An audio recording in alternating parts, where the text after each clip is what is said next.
कि चुनाव free and fair होना चाहिए। पिछली 3 इलेक्शन में तृणमूल ने जो दादागिरी करके चुनाव जीता है, इस बार ऐसा नहीं होना चाहिए। तो यहाँ नहीं रहता है और जोर जबरदस्ती घुसाया गया, तो आप क्या करोगे? वो कह रहे हैं कि हम आधिकारिक को सस्पेंड कर देंगे। मैं कहा अजब है, आधिकारिक को सस्पेंड कर दोगे तो वोटिंग का आउटकम तो चेंज हो ही गया। बनर्जी जैसे कर रहे हैं वो से साफ पता चल रहा है कि टीएमसी हारने जा रही है। इसके लिए वो अब जबरदस्ती हाईजैक करना चाहता है। तो यहाँ इलेक्शन कमीशन का क्या काम है? फ्री एंड फेयर पोल। आप मुझे इतना बता दीजिए कि अगर आप बिहार से वोटर ऐड कर रहे हो और बंगाल के वोटर्स डिलीट कर रहे हो तो फ्री एंड फेयर पोल होगा क्या? चिंता व्यक्त करते हुए हमने डिटेल में कब ममता बनर्जी ने लोगों को धमकी दिया और उनके अधिकारियों को किस तरीके से धमकी कराया गया और लोगों को कैसे करके घर में अंदर जाकर के धराया गया है, धमकाया गया है, पूरा हम लोग विवरण हम लोग ने पिटीशन में लिखा है। और साथ साथ में इलेक्शन कमीशन को हम लोग ने दरखास्त किया है कि चुनाव फ्री एंड फेयर होना चाहिए।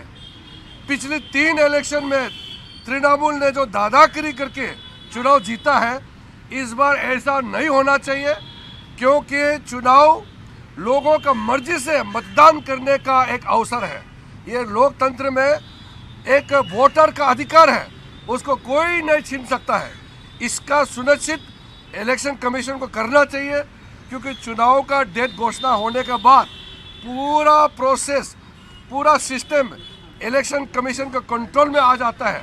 तो इलेक्शन कमीशन ये ध्यान रखना चाहिए कि पश्चिम बंगाल में वहाँ के वर्तमान सरकार, टीएमसी सरकार और वहाँ के जो लोकल एडमिनिस्ट्रेटिव मशीनरी है, पुलिस तंत्र है, जिसको तृणमूल कांग्रेस ने पूरा कब्जा करके रखा है, उसको नियंत्रण में लाना चाहिए। ये सारा डिटेल हम लोगों ने इलेक्शन कमीशन के सामने में रखा है। अभी चुनाव जो पश्चिम बंगाल में चल रहे हैं, वहाँ जनता भयंकर तृणमूल का खिलाफ में आवाज़ उठा रहे हैं और डर के बौखलाहट में तृणमूल कांग्रेस और टीएमसी ने जैसे काम कर रहे हैं, ममता बनर्जी जैसे कर रहे हैं, वो से साफ पता चल रहा है कि टीएमसी हारने जा रही है। इसके लिए वो अब जबरदस्ती हाईजैक करना चाहता है। हम लोग ने दरखास्त किया, इलेक्शन कमीशन ने पॉजिटिव रेस्पॉन्स किया है और कहा कि फ्री एंड फेयर इलेक्शन के लिए जो कुछ करना होगा इलेक्शन कमीशन ऑफ इंडिया कदम उठाएगी, ऐसा हम लोगों को आश्वासन दिया है। ईवीएम चेक करने की 2-3 तरीके हैं। जो चुनाव कराते हैं और जिसको चुनाव कराना आता है उसको पता है कि मैं 2-3 बार ईवीएम चेक कर सकता हूं। लेकिन मान लीजिए आपको अगर इलीगली कोई चुनाव जीतना है, अनकॉन्स्टिट्यूशनली, अवैध तरीके से, तो आप या तो वोटर्स काटोगे या वोटर्स ऐड करोगे। बंगाल में दोनों किया जा रहा है। बंगाल में वोटर्स काटे भी जा रहे हैं, ऐड भी किया जा रहा है। तो ईवीएम टैंपरिंग अगर आप करोगे तो वो पकड़ी जाएगी।